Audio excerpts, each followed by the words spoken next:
नमस्कार। आधुनिक आवर्त सारणी के आवर्ती गुणों में आज हम जानेंगे कि आवर्त सारणी में हम किसी तत्व की संयोजकता किस तरह से जान सकते हैं। सबसे पहले हम प्रथम जो समूह है हाइड्रोजन, लिथियम, सोडियम, पोटेशियम, पहला समूह, उसमें जानेंगे सोडियम की संयोजकता के बारे में। सोडियम का जो परमाणु क्रमांक है वह 11 होता है। 11 होता है मतलब इसमें 11 प्रोटॉन हैं और 11 इलेक्ट्रॉन हैं। 11 प्लस और 11 माइनस, तो ये हुआ 0। यानी जो परमाणु होता है वो विद्युत उदासीन होता है, परमाणु पर कोई आवेश नहीं होता। और प्रत्येक परमाणु इस अवस्था में रहना चाहता है कि उसके बाहरी कोश में 8 इलेक्ट्रॉन हो, वह स्थायी विन्यास होता है। अब सोडियम की बात करें तो सोडियम में इलेक्ट्रॉनिक विन्यास होता है 281। K में 2 इलेक्ट्रॉन, L में 8 इलेक्ट्रॉन और M में 1 इलेक्ट्रॉन। तो ऐसी स्थिति में आप बताइए कि क्या इस 1 को 8 में बदला जा सकता है 7 जोड़कर, या इस 1 को बाहर किया जा सकता है? कौन सी स्थिति आपको लगता है कि ज़्यादा आसान रहेगी? सही सोच रहे हैं आप।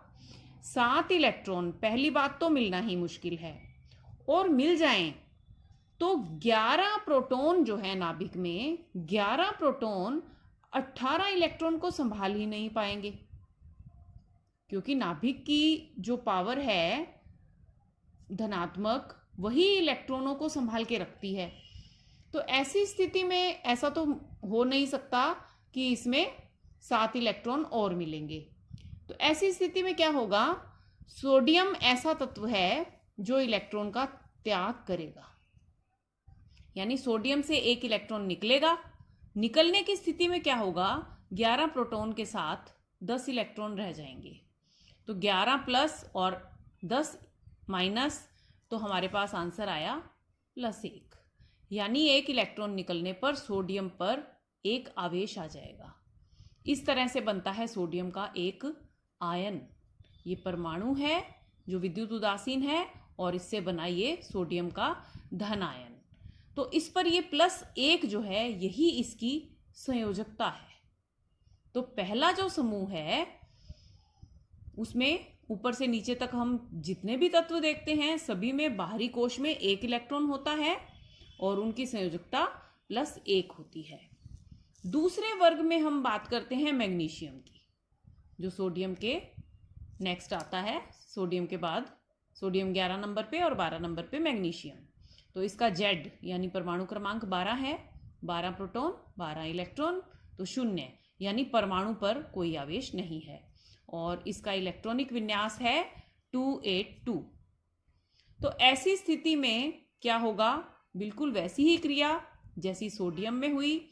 यह 2 इलेक्ट्रॉन का त्याग करेगा और इस पर आएगा 2+ का आवेश। कैसे? 12 प्रोटॉन के साथ जब 12 इलेक्ट्रॉन थे तो 0 आवेश था। अब 12 प्रोटॉन के साथ जब 10 इलेक्ट्रॉन रह गए, जब 2 इसने त्याग दिए, तभी यह स्थायी विन्यास की ओर पहुंचा और इस पर +2 का आवेश आ गया, क्योंकि इलेक्ट्रॉन के मुकाबले 2 प्रोटॉन यहाँ बढ़ गए, तो +2 का इस पर आवेश आ गया। इसके बाद हम बात करते हैं 17वें समूह के तत्व क्लोरीन की। 17वां समूह जिसमें हैलोजन आते हैं, fluorine, chlorine, bromine, iodine. Chlorine का जो परमाणु क्रमांक है वो 17 होता है। इसका इलेक्ट्रॉनिक विन्यास होगा 287। तो ऐसी स्थिति में आप देखिए, अब यहां यह त्याग नहीं कर सकता, क्योंकि इसमें 17 प्रोटॉन हैं और 17 इलेक्ट्रॉन चक्कर लगा रहे हैं। नाभिक में 17 प्रोटॉन हैं, तो ये अगर त्याग करता है तो इसका नाभिक जो है वो बहुत पावरफुल है। नाभिक में 17 प्रोटॉन हैं, तो उन्होंने इन इलेक्ट्रॉन पर अपनी पूरी पकड़ बना रखी है। तो ऐसी स्थिति में क्लोरीन जो है वो इलेक्ट्रॉन को ग्रहण करता है, और ग्रहण करने के कारण जब 17 प्रोटॉन और 17 इलेक्ट्रॉन हैं तो 0 आवेश है इस पे, परमाणु पे, और जो आयन बनेगा वो 1 इलेक्ट्रॉन ग्रहण करेगा। तो ग्रहण करने के कारण इस पर माइनस का आवेश आएगा। इसी प्रकार जो 18वां समूह है उसमें सभी तत्वों का बाहरी विन्यास, बाहरी जो कोश है वो पूर्ण होता है। उसमें 8 इलेक्ट्रॉन होते हैं हीलियम को छोड़कर। हीलियम में सिर्फ K कोश होता है, इसलिए उसमें 2 ही इलेक्ट्रॉन होते हैं और वो K 2 से ही पूर्ण हो जाता है। बाकी सभी जो तत्व हैं उनके बाहरी कोश पूर्ण होने के कारण अब उन्हें और ना देने की जरूरत है ना लेने की, इसलिए वे अक्रियाशील होते हैं और उनकी संयोजकता 0 होती है। मानो आपसे प्रश्न पूछा जाता है ऑक्सीजन और सल्फर की संयोजकता बताइए, तो आपको सबसे पहले तो ऑक्सीजन और सल्फर का परमाणु क्रमांक याद होना चाहिए। ऑक्सीजन का परमाणु क्रमांक 8 होता है और सल्फर का परमाणु क्रमांक 16 होता है और ये समूह 16 के तत्व हैं। ऑक्सीजन के नीचे ही सल्फर की स्थिति होती है। तो इससे ये तो हमें पता चल गया कि दोनों की संयोजकता बराबर होगी, क्योंकि एक ही समूह में संयोजकता बराबर होती है। अब हम देखते हैं इनका इलेक्ट्रॉनिक विन्यास क्या है। 8 K में आएंगे 2 इलेक्ट्रॉन, शेष आएंगे L में। इसी तरह जो S है इसका आएगा 2, 8, 6 K L M में इतने इतने इलेक्ट्रॉन होंगे।